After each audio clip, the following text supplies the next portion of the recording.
Okay, I'm going to walk through real quick how I've been teaching the kids to do their moon phases. We start with the 4 moons. Over here we have the new moon. And then we know that across from it, we've got the full moon.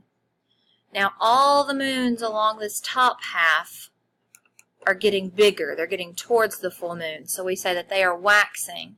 And all the moons down here are getting smaller. So we say that they are waning. Now we also talk about how you can't go from a teeny tiny crescent all the way to a full moon. And you can't go from a big old gibbous down to a new moon. So we know that both of these moons right here are going to be crescents. And both of these moons right here are going to be a gibbous. And since these are on the waxing side, we know that this is the waxing crescent and the waxing gibbous. And then this would be the waning crescent and the waning gibbous. We know that these are our quarter moons that are halfway filled in. So now we just have to figure out which way our shadow is going.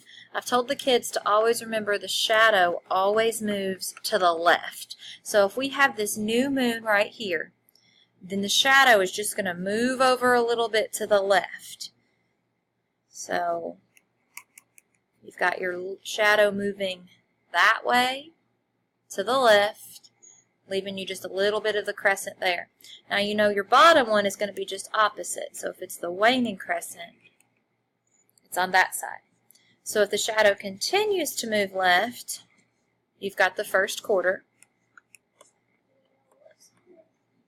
And so down here you know it's the opposite. This is the third quarter.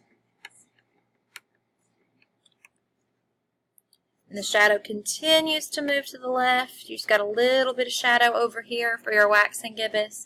And it's going to be the opposite on the waning gibbous. You just got a little bit of shadow over here. Now we go through and we check it. We make sure, okay, is the shadow moving to the left? Yes, it is each time. Starts over, keeps moving to the left each time.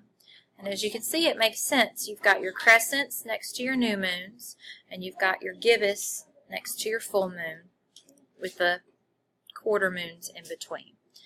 You put the earth in the middle, and the sun would always be over here on this side. And then you have a complete lunar cycle that you could use to answer test questions or quiz questions or just for studying.